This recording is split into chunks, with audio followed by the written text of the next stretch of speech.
तो दोस्तों हम हाई स्कूल एग्जामिनेशन 2020-21 के लिए विषय विज्ञान के गैस पेपर को लेकर आए हैं। देखते हैं प्रश्न एक क्या कह रहा है। सही विकल्प का चयन कीजिए। कि कोई किरण पृष्ठ पर लंबवत आपतित होती है तब अपवर्तन कोण का मान क्या होता है। तो दोस्तों याद रखेंगे, तो अपवर्तन कोण का मान क्या होता है, 0 होता है। मानव नेत्र जिस भाग पर किसी वस्तु का प्रतिबिंब बनाते हैं वह हमारा क्या कहलाता है, दृष्टिपटल या रेटिना कहलाता है। निम्न में से कौन सी अनैच्छिक क्रिया है। तो दोस्तों याद रखना, ये है पलक का झपकना। पादप में फ्लोएम उत्तरदायी होता है। तो ये आप लोगों को बता देते हैं स्टूडेंट्स, ये फ्लोएम जो रहता है खाद्य पदार्थों के वहन के लिए उत्तरदायी होता है। इसी में पिछले बार ये क्वेश्चन पूछा गया था जाइलम के बारे में। तो जाइलम जो होता है जल का परिवहन करता है, परंतु यहाँ क्वेश्चन क्या है, फ्लोएम है। तो फ्लोएम क्या करेगा, खाद्य पदार्थों का वहन करता है। इनमें से सबसे अधिक अभिक्रियाशील धातु कौन सी है। तो दोस्तों ये सोडियम है। और ये मानिए कि ये जो विकल्प है सबसे अधिक बार पूछा गया है। अब आ जाते हैं हम प्रश्न नंबर 2 में, रिक्त स्थानों की पूर्ति कीजिए। ऊर्ध्वाधर पंक्तियों को तो क्या कहा जाता है, वर्ग कहा जाता है। विद्युत आवेश का एसआई मात्रक क्या होता है। तो ये दोस्तों कूलाम होता है। इसी प्रकार ओजोन परत को हानि पहुंचाने वाला रसायन क्या है। तो ये CFC यानी क्लोरोफ्लोरोकार्बन है। मानव आंत में खालिस्तान जीवाणु होता है जो गंगा जल को दूषित करता है। तो ये दोस्तों इसका आंसर होगा कोलिफॉर्म। और सबसे बड़ा परितंत्र खालिस्तान है। तो याद रखें स्टूडेंट, सबसे बड़ा ये जो परितंत्र है वो महासागर कहलाता है। इससे बड़ा कोई परितंत्र नहीं होता है। अब प्रश्न 3, एक शब्द या एक वाक्य में उत्तर दीजिए। तो शुद्ध जल विद्युत का होता है। तो इसका आंसर हो जाएगा स्टूडेंट्स कुचालक। ये जो शुद्ध जल होता है विद्युत का कुचालक होता है। अब वह अभिक्रिया जिसमें ऊष्मा का उत्सर्जन होता है तो उसे कहते हैं अपन ऊष्माक्षेपी अभिक्रिया। अब वायु की उपस्थिति में होने वाले श्वसन का नाम बोलिए। तो इसे हम आक्सी श्वसन या वायवी श्वसन कहते हैं। आक्सी श्वसन या वायवी श्वसन कहते हैं। ओम किसका मात्रक है। तो ओम स्टूडेंट्स याद रखेंगे प्रतिरोध का मात्रक है। इसी प्रकार द्रव अवस्था में पाई जाने वाली द्रव धातु कौन सी है। तो ये स्टूडेंट्स पारा है। प्रश्न नंबर 4 में जा रहे हैं कि सही जोड़ी बनाइए। तो ये एथेनॉल है। तो एथेनॉल ये IUPAC नाम है किसका है, एथिल एल्कोहल का। तो इसलिए A नंबर का आंसर हो जाएगा एथिल एल्कोहल। और गंगा सफाई योजना, तो ये गंगा सफाई योजना 1985 हो जाएगा। ये B नंबर का आंसर हो जाएगा। और उत्सर्जी तंत्र हमारा वृक्क है। लिंग गुण सूत्र से लिंग निर्धारण होता है। इस प्रकार ये दा का आंसर हो गया। और प्रकाश के अवयवी वर्णों में विभाजन ये कहलाता है विक्षेपण। इसी प्रकार अब क्वेश्चन नंबर 5 है कि ऊष्माक्षेपी रासायनिक अभिक्रिया को उदाहरण सहित स्पष्ट कीजिए। अथवा तेल एवं वसा युक्त खाद्य पदार्थों को नाइट्रोजन से प्रभावित किया जाता है तो क्या होता है। इस प्रकार ये हमारा 6वां क्वेश्चन है, ये 7वां क्वेश्चन है, फिर ये 8वां क्वेश्चन है और फिर ये 9वां क्वेश्चन है। तो स्टूडेंट्स हमने इसे हल किया है। इसके लिए हम आप लोगों को बता देते हैं कि ये जो वाले हमारे हल वाले क्वेश्चंस है इसके आंसर क्या होंगे। तो हमारा प्रश्न नंबर 5 क्या था कि ऊष्मा शोषी अभिक्रिया क्या है। तो इसका आंसर हमने बनाया है कि ऐसी रासायनिक अभिक्रियाएं जिसमें ऊष्मा का अवशोषण होता है ऊष्मा शोषी रासायनिक अभिक्रिया कहलाती है। उदाहरण के तौर पर H2 + I2 + ऊष्मा टेंड्स टू 2HI यानी हाइड्रोजन आयोडाइड। अब इसका हमारा अथवा क्वेश्चन है 5वां का कि तेल एवं वसा युक्त खाद्य पदार्थों को नाइट्रोजन से प्रभावित क्यों किया जाता है।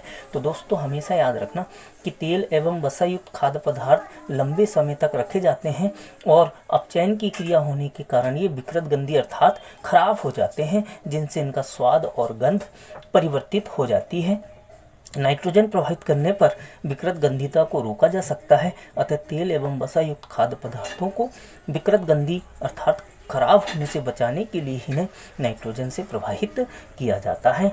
और अब हमारा क्वेश्चन नंबर 6वां था कि आधुनिक आवर्त नियम लिखिए। तो हमने आंसर में लिखा है आधुनिक आवर्त नियम के अनुसार तत्वों के गुणधर्म उनके परमाणु क्रमांक के आवर्ती फलन होते हैं, या स्टूडेंट्स हम इसे ऐसा भी लिख सकते हैं कि तत्वों के भौतिक एवं रासायनिक गुण उनके परमाणु क्रमांक के आवर्ती फलन होते हैं।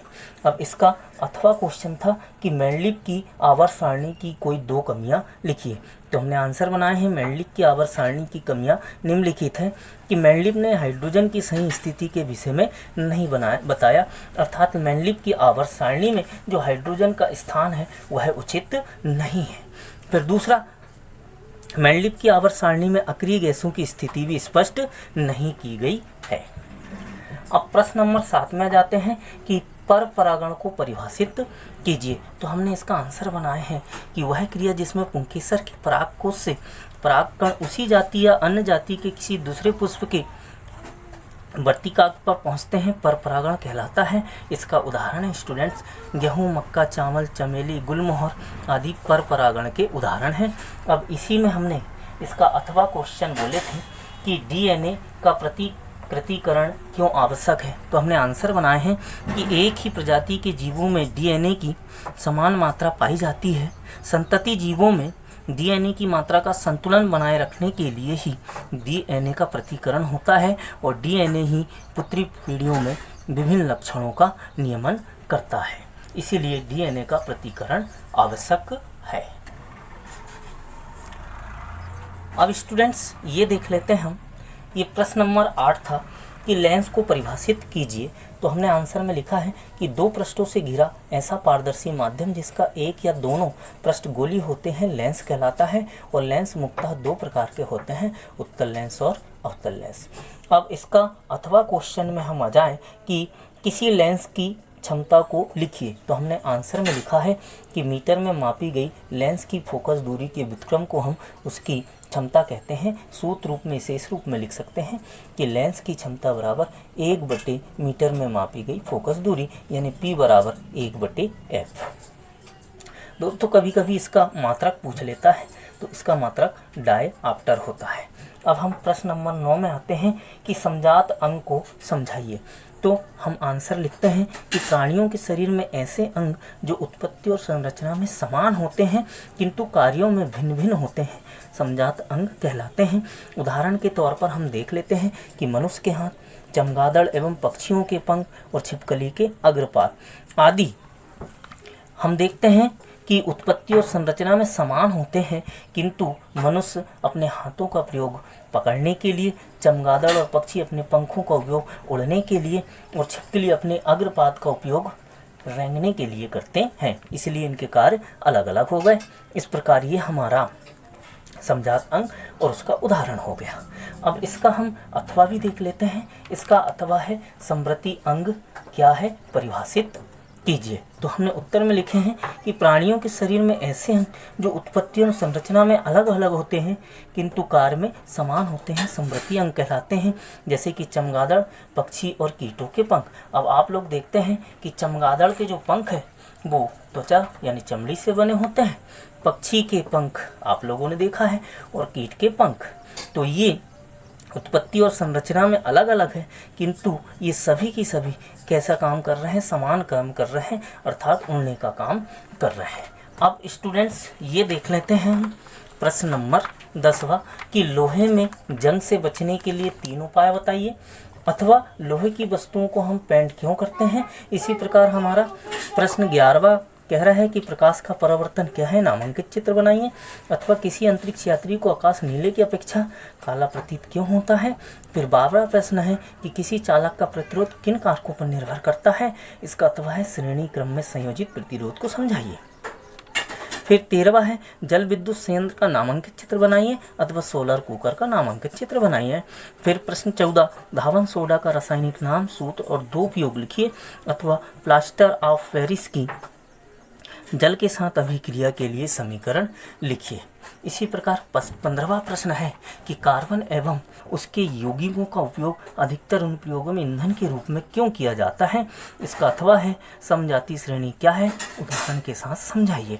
प्रश्न 16वां, हमारे शरीर में हीमोग्लोबिन की कमी के क्या परिणाम हो सकते हैं अथवा आयोडीन युक्त नमक खाने की सलाह क्यों दी जाती है। फिर इसके बाद हम यहाँ पर आ जाते हैं कि ये प्रश्न नंबर 17 क्या कह रहा है। प्रश्न नंबर 17 कह रहा है, हम देख लेते हैं, पहले पूरे प्रश्नों को देख लेते हैं कि विद्युत परिपथ में उपयोग किन्हीं 4 अवयवों के प्रतीक बताइए अथवा घरेलू परिपथ में अनुप्रयोग किए जाने वाले किन्हीं 4 उपकरणों के नाम एवं उपयोग लिखिए।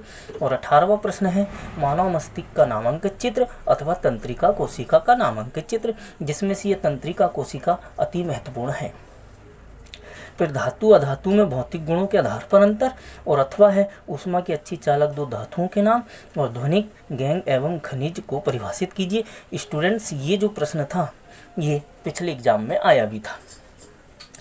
फिर 20वां प्रश्न है एक कोशिक एवं बहुकोशिक जीवों की जनन पद्धति में क्या अंतर है अथवा माँ के शरीर में गर्भस्थ भ्रूण को पोषण किस प्रकार प्राप्त होता है। प्रश्न 21 का पहला भाग है किसी गोली दर्पण का आवर्धन को परिभाषित कीजिए, और इसका दूसरा भाग है एक समतल दर्पण द्वारा उत्पन्न आवर्धन प्लस 1 है तो इसका क्या अर्थ है। इसका अथवा में है कि हीरे का अपवर्तनांक 2.42 है, इस कथन का क्या अभिप्राय है। और दूसरा है वायु में गमन करती प्रकाश की एक किरण जल में तिरछी प्रवेश करती है तो क्या प्रकाश किरण अभिलंब की ओर झुकेगी अथवा अभिलंब से दूर हटेगी, बताइए और क्यों। प्रश्न 22, क्या होता है जब श्वेत प्रकाश को प्रिज्म से गुजारा जाता है, किरण पथ द्वारा प्रदर्शित कीजिए। अब इसका अथवा है कि ग्रह टिमटिमाते नहीं हैं, कारण द्वारा स्पष्ट कीजिए। तो स्टूडेंट्स, हमने ये 9 प्रश्न तक कर लिए थे। हमारा 10वां प्रश्न क्या है। 10वां प्रश्न है कि लोहे को जंग से बचाने के लिए 3 उपाय। तो हमने लिखे लोहे को जंग से बचाने के लिए 3 उपाय। पहला है कि लोहे की सतह पर जस्ते की परत चढ़ाकर जंग से बचाया जा सकता है। दूसरा है विद्युत लेपन करके भी जंग लगने से बचाया जा सकता है। और तीसरा है लोहे की सतह पर ग्रीस या तेल लगाकर इन्हें जंग प्रतिरोधी बनाया जा सकता है। अब इसका अथवा था कि लोहे की वस्तुओं को हम पेंट क्यों करते हैं, तो इसका आंसर होगा क्योंकि आप जानते हो कि लोहा एक धातु है जो ऑक्सीजन और नमी के संपर्क में आकर संचारित हो जाती है। लोहे की वस्तुओं की सतह पर पेंट करने पर यह संक्षारण प्रतिरोधी हो जाती है। अतः संक्षारण यानी जंग से बचाने के लिए लोहे की वस्तुओं को पेंट की सतह पर पेंट कर दिया जाता है। अब हम 11वें प्रश्न पर आ जाते हैं। अब 11वां प्रश्न हमारा क्या कह रहा है। 11वां प्रश्न कहता है कि प्रकाश का परावर्तन क्या है, नामांकित चित्र बनाइए। तो हमने आंसर बनाए हैं स्टूडेंट्स कि जब कोई प्रकाश किरण किसी चमकदार या चिकनी सतह पर टकराती है तो वापस उसी माध्यम में लौट जाती है। प्रकाश की इस घटना को प्रकाश का परावर्तन कहते हैं और ये हमने किरण आरेख द्वारा इसको प्रदर्शित किया है। अब इसका अथवा क्वेश्चन है स्टूडेंट, किसी अंतरिक्ष यात्री को आकाश नीले की अपेक्षा काला प्रतीत क्यों होता है। तो हमको इसका आंसर बताना पड़ेगा कि अंतरिक्ष यात्री आकाश से उस ऊंचाई पर होते हैं जहाँ से वायुमंडल से वे बाहर चले जाते हैं और वहाँ प्रकाश का प्रकीर्णन होकर प्रकाश नहीं पहुँच पाता। जब प्रकीर्णन की क्रिया नहीं होगी तो अंतरिक्ष यात्री को आकाश नीला की अपेक्षा कैसा प्रतीत होगा, काला प्रतीत होगा। अब हमारा प्रश्न नंबर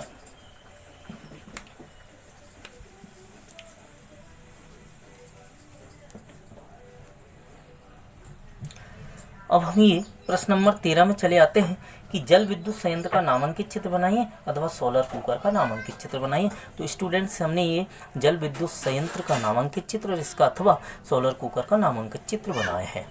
अब आप ये देख लीजिएगा। अब प्रश्न नंबर हम 12 में आ जाते हैं। प्रश्न नंबर 12 कह रहा है किसी चालक का प्रतिरोध किन कारकों पर निर्भर करता है। तो हमने उत्तर में लिखे हैं किसी चालक का प्रतिरोध निम्न कारकों पर निर्भर करता है। नंबर 1 चालक तार के पदार्थ की प्रकृति पर, नंबर 2 तार की लंबाई पर, नंबर 3 तार की मोटाई पर और नंबर 4 चालक तार के ताप पर। अब इसका 13वां का अथवा है, 13वां क्वेश्चन का अथवा कह रहा था कि श्रेणी क्रम में संयोजित प्रतिरोध को समझाइए। 13वां, सॉरी स्टूडेंट्स, ये 12वां क्वेश्चन का अथवा है कि जब एक प्रतिरोधक का दूसरा सिरा दूसरे प्रतिरोधक के पहले सिरे से जोड़ा जाता है तो इस प्रकार बने संयोजन को हम श्रेणी क्रम संयोजन कहते हैं। मान लेते हैं 1, 2 और ये तीन प्रतिरोधक R1, R2 और R3 है जो श्रेणी क्रम में जुड़ा है। अब उसमें I एम्पेयर की धारा जब प्रवाहित की जाती है तो पूरे परिपथ में जुड़े सेल के विद्युत वाहक बल के कारण R1, R2 और R3 में क्रमशः V1, V2 और V3 वोल्ट का विभवांतर उत्पन्न हो जाता है। इस प्रकार ये जो कुल विभवांतर है वो अलग अलग प्रतिरोधकों में उत्पन्न विभवांतर के योगफल के बराबर हो जाता है। और ओम का नियम हम जानते हैं, V प्रोपोर्शनल I होता है, यानी V बराबर RI। V1, V2, V3 का मान हमने रख दिया तो इस प्रकार हमारा R बराबर R1 plus R2 plus R3, यही हमारा श्रेणी क्रम संयोजन के लिए व्यंजक भी है। अब हम प्रश्न नंबर 14 में आ जाते हैं। प्रश्न नंबर 14 कह रहा है धावन सोडा का रासायनिक नाम, सूत्र और 2 उपयोग लिखिए। तो हम धावन सोडा क्रिस्टलन जन के 10 अणुयुक्त सोडियम कार्बोनेट होता है। इसका रासायनिक नाम सोडियम कार्बोनेट डेका हाइड्रेट होता है और इसका रासायनिक सूत्र Na2CO3 × 10H2O होता है। धावन सोडा के हम 2 उपयोग लिख लेते हैं, अपमार्जक के रूप में जल की स्थायी कठोरता को हटाने के लिए और प्रयोगशाला में अभिकर्मक के रूप में। अब इसका हम अथवा में आ जाते हैं। इसका अथवा क्वेश्चन है कि प्लास्टर ऑफ पेरिस की जल के साथ अभिक्रिया के लिए समीकरण लिखिए। तो प्लास्टर ऑफ पेरिस की जल के साथ अभिक्रिया से जिप्सम बनता है और इसकी हमने रासायनिक अभिक्रिया लिखे हैं कि प्लास्टर ऑफ पेरिस की जल के साथ अभिक्रिया, तो CaSO4 ½ H2O ये प्लास्टर ऑफ पेरिस का सूत्र है। इसमें जब जल की अभिक्रिया होती है तो क्या बन जाता है, जिप्सम बन जाता है। अब स्टूडेंट्स ये प्रश्न नंबर 15 है। 15 क्या कह रहा था कि कार्बन एवं उसके यौगिकों का उपयोग अधिकतर अनुप्रयोगों में ईंधन के रूप में क्यों किया जाता है। तो स्टूडेंट्स कार्बन एवं उसके यौगिकों का उपयोग अधिकतर अनुप्रयोगों में ईंधन के रूप में किया जाता है क्योंकि नंबर 1 यह स्वच्छ ईंधन होते हैं और धुआं उत्पन्न नहीं करते, अर्थात इन्हें जलाएं तो इनका दहन किया जाए तो ये धुआं उत्पन्न नहीं करते। फिर दूसरा, इनका कैलोरी मान भी कैसा होता है, उच्च होता है और इनके दहन के पश्चात हानिकारक गैस उत्पन्न नहीं होती और इनका ज्वलन ताप भी मध्यम होता है। इसीलिए कार्बन और उसके यौगिकों का अधिकतर उपयोग ईंधन के रूप में किया जाता है। अब इसका अथवा क्वेश्चन में आ जाते हैं स्टूडेंट्स। इसका अथवा क्वेश्चन कह रहा है कि समजातीय श्रेणी क्या है, उदाहरण के साथ समझाइए। तो हमने उत्तर बनाया है कि ऐसे समस्त कार्बनिक यौगिक का समूह जिनकी संरचना रासायनिक गुण समान होते हैं तथा एक ही समान सूत्र से निरूपित किए जा सकते हैं, ऐसे प्रत्येक समूह को समजातीय श्रेणी कहते हैं। और समजातीय श्रेणी की विशेषताएं, तो अब विशेषताओं में हमको ये लिखना पड़ेगा स्टूडेंट्स कि एक ही सजातीय श्रेणी के सभी सदस्यों का समान सूत्र एक ही होता है। इसके 2 क्रमागत सदस्यों के बीच CH2 का अंतर होता है और इसके 2 क्रमागत सदस्यों के अणुभार में 14 का अंतर होता है और इसके सभी सदस्यों के रासायनिक गुण समान होते हैं। और 5वां, इसके सभी सदस्यों के बनाने की विधियां भी कैसी होती है, लगभग समान होती हैं। तो स्टूडेंट्स हमने ये प्रश्न पत्र में उदाहरण के साथ समझाने की बात बोली थी, परंतु ये विशेषताएं हैं, हम क्षमा चाहते हैं इसके लिए, ये विशेषताएं हैं। अब प्रश्न नंबर 16 में कि हमारे शरीर में हीमोग्लोबिन की कमी के क्या परिणाम हो सकते हैं। तो हमने आंसर बनाया है स्टूडेंट कि हमारे शरीर में हीमोग्लोबिन का प्रमुख कार्य फेफड़ों से ऑक्सीजन को ग्रहण करके शरीर के विभिन्न ऊतकों तक पहुंचाना है, अतः इसे श्वसन वर्णक भी कहा जाता है। हमारे शरीर में हीमोग्लोबिन की कमी के कारण फेफड़े से शरीर की कोशिकाओं के लिए ऑक्सीजन की उपलब्धता में कमी हो जाती है। फलस्वरूप भोज्य पदार्थों के ऑक्सीकरण में बाधा उत्पन्न होगी। इससे शरीर की विभिन्न क्रियाओं के संचालन के लिए आवश्यक ऊर्जा में कमी हो जाएगी, जिसके कारण स्वास्थ्य खराब हो सकता है और शरीर में थकान रहने लगेगी। हीमोग्लोबिन की कमी से उत्पन्न होने वाले रोग को रक्त अल्पता कहते हैं। इसकी अत्यधिक कमी से रोगी की मृत्यु भी हो सकती है। अब स्टूडेंट्स ये हमारा क्वेश्चन नंबर 16 है। अब 16 का अथवा देख लेते हैं कि आयोडीन युक्त नमक खाने की सलाह क्यों दी जाती है। तो स्टूडेंट्स ये थायराइड ग्रंथि द्वारा थायरॉक्सिन के निर्माण के लिए आयोडीन आवश्यक होता है। थायरॉक्सिन हमारे शरीर में कार्बोहाइड्रेट, प्रोटीन, वसा के उपापचय का नियंत्रण करता है, जिससे वृद्धि के लिए उत्कृष्ट संतुलन उपलब्ध कराया जा सकता है। यदि भोजन में आयोडीन की कमी हो जाती है तो थायरॉक्सिन के निर्माण में कमी आ जाती है। इसके कारण थायराइड ग्रंथि फूल जाती है, जिससे घेगा रोग होता है। इस बीमारी का एक लक्षण फूली हुई गर्दन भी होती है। अब हम प्रश्न नंबर 17 में आ जाते हैं। हमारा प्रश्न नंबर 17 क्या कहता है? प्रश्न नंबर 17 कहता है विद्युत परिपथ में उपयोगी किन्हीं 4 अवयवों का प्रतीक बनाइए। तो स्टूडेंट, विद्युत परिपथ में उपयोगी किन्हीं 4 अवयवों के नाम और प्रतीक हमने ये बनाए हैं कि विद्युत सेल, इसको इस प्रतीक से व्यक्त किया जाता है, बैटरी इसे इस प्रतीक से, कुंजी को इसे इस प्रतीक से और तार संधि को इस प्रतीक से प्रदर्शित किया जाता है। फिर उसका अथवा क्वेश्चन है स्टूडेंट्स कि घरेलू परिपथ में अनुप्रयोग किए जाने वाले किन्हीं 4 उपकरणों के नाम और उपयोग लिखिए। तो घरेलू परिपथ में उपयोगी 4 उपकरणों के नाम और उपयोग, तो हमने विद्युत फ्यूज, और चूंकि आप जानते हो कि ये जो विद्युत फ्यूज है परिपथ में अतिभारण एवं लघु पतन से बचाने के लिए इसका उपयोग किया जाता है। जब घरों में शॉर्ट सर्किट हो जाता है और विद्युत की मात्रा अधिक हो जाती है तो ये अतिभारण और ये लघु पतन। फिर दूसरा, विद्युत तार, घरों में विद्युत सप्लाई प्रदान करने के लिए विद्युत तार का उपयोग किया जाता है। प्लग सॉकेट, घरों में विद्युत की सप्लाई हेतु। और फिर स्विच या बटन, घरों में विद्युत धारा की सप्लाई बंद चालू करने के लिए इसका उपयोग किया जाता है। अब स्टूडेंट्स, ये प्रश्न नंबर 18 है कि मानव मस्तिष्क का नामांकित चित्र बनाइए अथवा तंत्रिका कोशिका का नामांकित चित्र। तो ये मानव मस्तिष्क है और ये तंत्रिका कोशिका है, जिसे हम न्यूरॉन भी कहते हैं। इन दोनों का नामांकित हमारा चित्र है। अब प्रश्न नंबर 19 में आते हैं, धातु और अधातु के भौतिक गुणों के आधार पर अंतर। तो धातु और अधातु में भौतिक गुणों के आधार पर अंतर है। क्रमांक धातु है और अधातुएं, ये 5 अंतर हमने बताए हैं कि धातुएं समानतः ठोस अवस्था में पाई जाती है, इसमें अपवाद पारा है। इसी प्रकार हम यहाँ पर आ जाते हैं, धातुएं ठोस, द्रव और गैस तीनों अवस्थाओं में पाई जाती है। फिर दूसरा है, धातुएं अगाध वर्तनीयता का गुण प्रदर्शित करती है, जबकि अधातुएं अगाध वर्तनीयता का गुण प्रदर्शित नहीं करती। धातुएं तन्य होती है जबकि अधातुएं भंगुर होती हैं। धातुएं चमकदार होती हैं, अधातुएं चमकविहीन होती है। इसमें अपवाद आपका आयोडीन और हीरा है। फिर 5वां, धातुएं समानता ऊष्मा एवं विद्युत की सुचालक होती है, जबकि अधातुएं ऊष्मा एवं विद्युत की कुचालक होती है। अपवाद इसमें ग्रेफाइट है।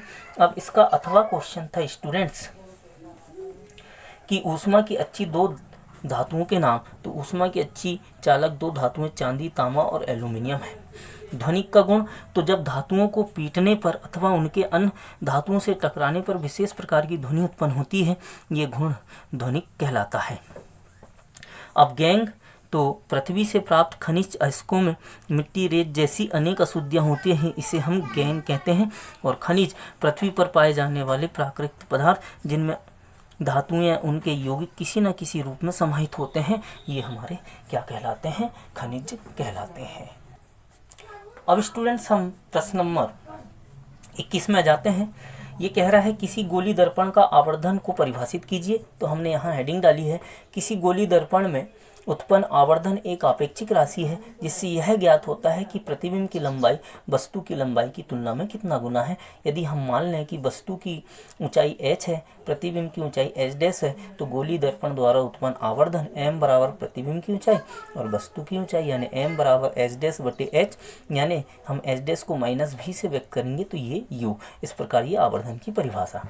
इसका दूसरा भाग है स्टूडेंट्स, एक समतल द्वारा उत्पन्न आवर्धन +1 का क्या अर्थ है? तो एक समतल दर्पण द्वारा उत्पन्न आवर्धन m बराबर h' बराबर ये ±1 है। तो ऐसी स्थिति में m का मान हम 1 रख दें तो यहाँ से ये जो प्रतिबिंब की ऊंचाई और वस्तु की ऊंचाई है दोनों कैसी हो जाएगी? बराबर हो जाएगी। इसका मतलब हुआ कि चूंकि प्रतिबिंब और वस्तु का आकार बराबर है तो धनात्मक चिन्ह प्रदर्शित करता है कि समतल द्वारा उत्पन्न या समतल दर्पण द्वारा बनाया गया जो प्रतिबिंब होगा वो कैसा होगा? हमारा आभासी होगा तथा वस्तु के विपरीत दर्पण के पीछे बनेगा।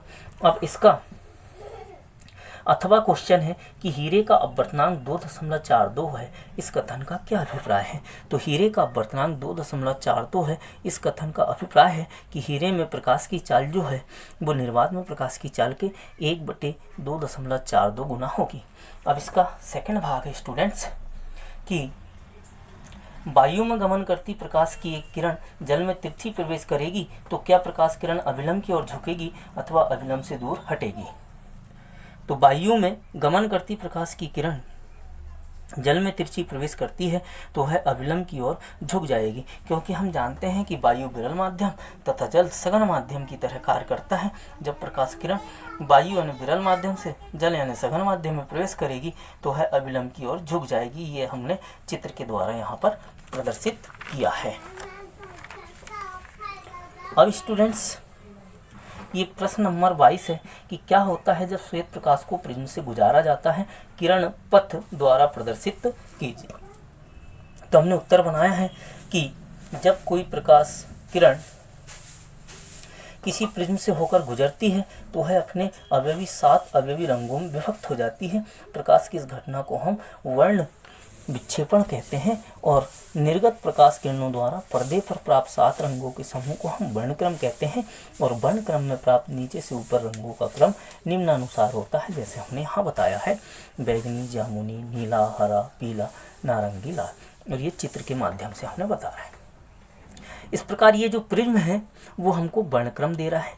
इसके समीप एक अन्य प्रिज्म को सटाकर उल्टा करके रख दिया जाए तो यह पहले जो प्रिज्म के वर्णक्रम है उसको समाप्त कर देगा और पुनः हमें क्या प्राप्त हो जाएगा, श्वेत प्रकाश प्राप्त हो जाएगा।